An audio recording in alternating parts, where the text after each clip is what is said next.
Born in County Galway in 1909, Matthias Burke grew up in the troubled times.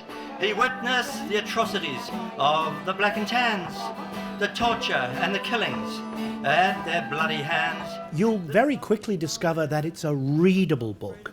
It's splendidly illustrated, it's written in an engaging, a conversational style, but with considerable depth.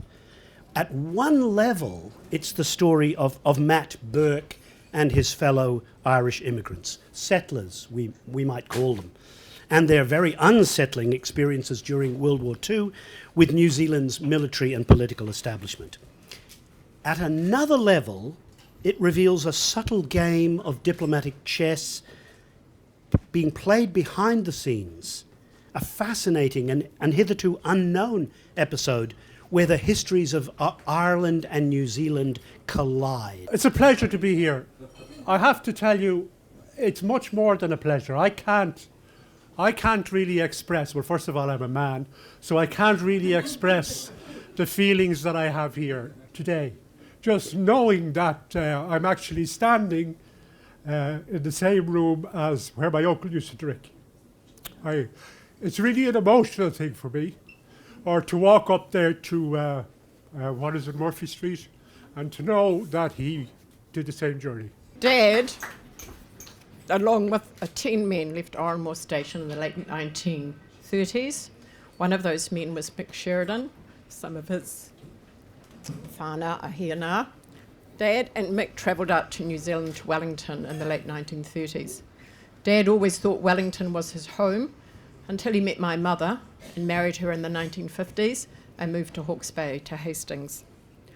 As a child, I was aware of a trial, vaguely aware. As children, we were often asked at school, what did your father do in the war? And my father said the New Zealand government made me part of the Home Guard, which of course we find out now wasn't quite the absolute truth.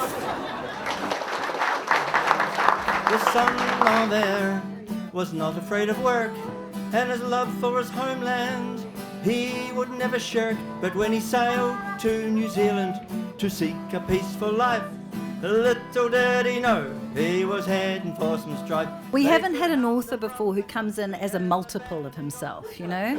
So there's Peter and a lot of other people around Peter, including Lynette, helping, supporting. We also don't usually have authors turning up in the middle of a book. It's not even ready yet. There were months to go, with bottles of champagne and whitebait fritters. And then he brings along, a few, the band you saw tonight turns up, and we start singing Irish folk songs. Remember, the book wasn't even ready yet. It was about 3 months away, but Peter felt we needed just to celebrate it. So we went, okay, that's what we'll do. They could hound him from the country and a banning order sight. They could threaten retribution if he didn't toe the line. But when it came to the push, a single thing was clear: he'd be true to Ireland, true to Eire. What this book is about is standing for staunch principles around conscription, which people have views on, but without the stand that this 155 men took, New Zealand would be a poorer country. So thank you for that.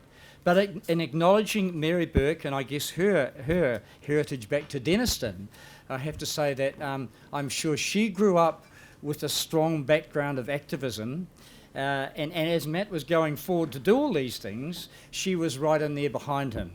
Can I acknowledge Peter too, Peter Ryan? Look, we waited 75 years, we've checked out a hell of a lot of people, and I think you fit the bill. So welcome to our place, and it's really nice to have an Irish person we don't have to share with Australia. Without further ado. Thank you very much.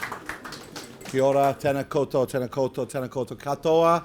Gur mila mágav, tá mé harva bhuiachta a fadar, de burka. Also on Occard Special to show. I think it's very special for me to be here. Your dad was a native speaker, like a number of the men were native speakers in the Irish language. When they would meet together, more often than not, they would speak in our native language. So I think it's very nice and appropriate that we should keep Irish in our hearts and the Irish language alive today, right here in Wellington. Anybody who has heard this story and who's met Peter couldn't but fail to be touched by this. This is a remarkable story. It's a story that had to be told. It's a story that would take a very special guy to do that with the support of a whole range of people around him. In 1941, the government made the call.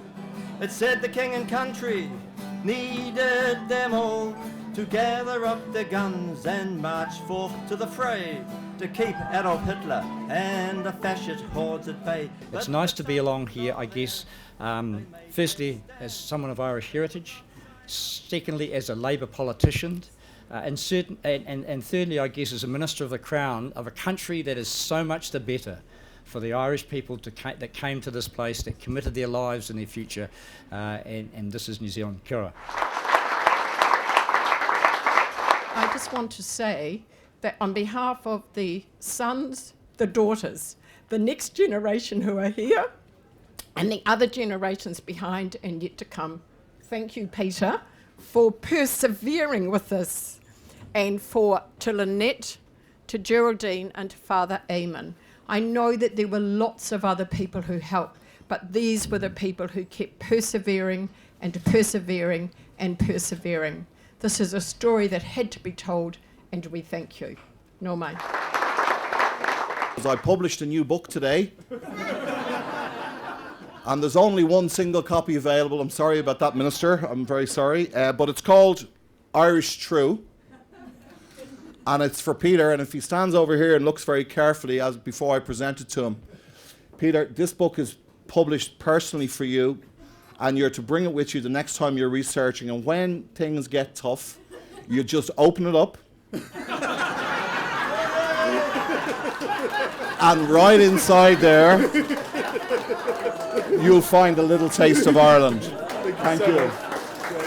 Thank you very much. Thank you all very much.